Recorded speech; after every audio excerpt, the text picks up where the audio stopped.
Okay, Bismillah ar-Rahman ar-Rahim, name of God. So we start with part 2, and we just talked about comparing Muhammad and Jesus and Moses, and we found that Muhammad is much closer to Moses in, and remember, it's a prophet like you, okay?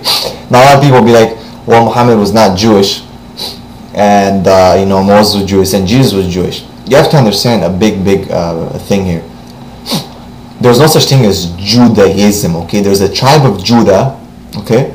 But it's funny when we always think like, let's say for example, someone says, you're just like, Shaquille O'Neal, right? People are like, well, you're not black, right? See, we always think in this mindset that, if I'm not at the same color, the same race, or of the same, tribe or same country, that I cannot be like you, okay? When something implies that someone like you, okay, it means that I'm close in terms of characteristics, things that I do, things that we're similar into. We can both be doctors, for example, or we can both be this, or we can both be that. So now if you would bring to say that, well, you know what, it says from their brethren, and if you look at the actual definition of brethren, it means from their brothers, okay? Does it mean that they're actually from the tribe of Israel or from their brothers, okay, which are what? The brothers are the brothers of supposedly the Jews, as you guys say, the Jews, right? Who would be their brother on the other side, right? If you go back to Ishmael, Isaac comes down the family of from Abraham, the family of Isaac, right? Supposedly the Jewish tribe, and then you have Isaac, okay?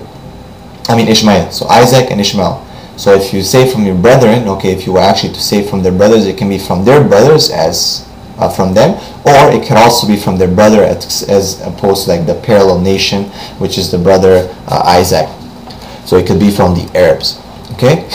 So that's something that we can discuss as well, and I would like to hear your input as well. So this is something that I believe that because if you do say that it was Jesus, that because he's Jewish and he had to be from this nation, right? Then I have a problem, because it could have been any other prophet that came after Moses from being Jewish. But if you compare any other prophet with Moses, you find that they do not fit on at least so many criteria, any criteria as such as Muhammad fits, okay? And I will put the list in a second up, inshallah, by the will of God at the end. So that's where I stand in the point of view with Deuteronomy 18:18. I really think that it's Muhammad that's being foretold. He is like Moses, and their brothers in Muhammad did make a lot of statements about Moses. In the Quran, God reveals a lot of the story of Musa, I think, many times for us to understand a lot of things from that story and learn a lot of things from these stories. And so I do believe that is Prophet Muhammad that's I think my proof in this is very strong, and I would invite you to please reply to this and let me know what you think. And so again, the brethren issue that I have, even though you might say that it's either Jewish, I could say it's either Jewish or Arab, okay, based on the brethren Isaac and Ishmael, so I could go with that. And I could also, if you say that no, it's brethren, it means in Jewish, then I can say, well, that's not Jesus, because there's other prophets who could have been, between Moses and Jesus, but none of those prophets fit those characteristics as Muhammad fits to fit with Moses. So that's what I think, and please your reply.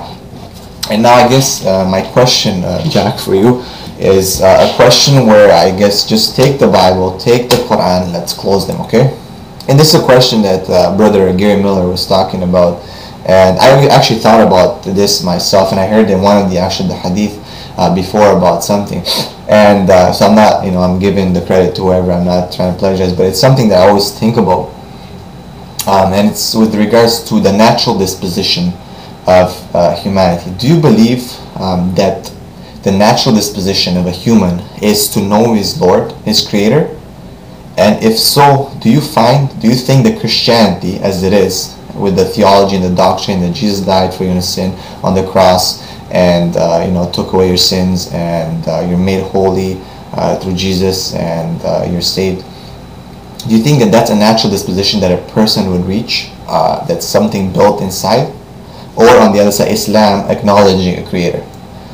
For example, let's say you go to a remote area. A person grows up in a remote area. You know, he never heard about the Bible, never heard about the Quran, never heard about this, never heard of that. Do you think that that person going around and seeing the environment and the sky and the beautiful things around the planets, you know, at night, the stars and the moon and the sun and the nature, animals, do you think that this person is going to come to a conclusion that, you know what, there's a God or some kind of, you know, being that's became a man, came down, died for me on the cross, took away my sins, and I have salvation?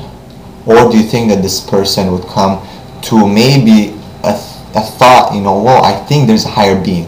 I can't really get my hands, you know, understand really what it is, but I really appreciate it, I acknowledge it, and I submit it, I acknowledge it. And that's what Islam really is for a person who never heard the message, is that acknowledgement of the Creator, right? Everyone has an equal shot. It's not just certain people at certain times they were, you know, everyone has an equal shot as long as you submit your acknowledgement that, you know what, there is a God.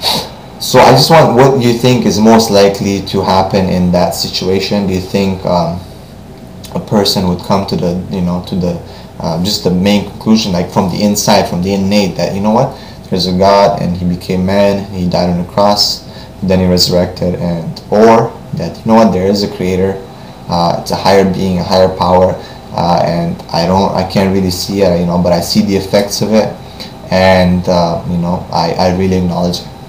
And this will basically, you know, my question is, what do you think it's which one do you think is more likely to happen? And I would like a very, you know, a rational response, like, please close the book, don't, you know, I just want, what do you think, what is in your mind, what do you feel in your heart when you think about God? What do you think in your heart when you go outside in the sky and you look at the sky? Do you think of a cross? Do you think of a man? Or do you think of the highest power, highest being you cannot see, but know that this being sees you in every second of your life, and that your salvation depends upon this being's mercy, upon God's mercy, the Creator's mercy, His message that He sent and revealed to us, and our submission to this Creator. And please, I'm waiting for a reply. I thank you so much, Jack. You're a great guy, and I hope we can have more of these talks. I hope you have a good, safe trip wherever you're going. You know, send us, you know, a greeting and one of the postings or something, you know, so we know you're good. And yeah, we'll wait for you. All right, peace, sir. Assalamu alaikum.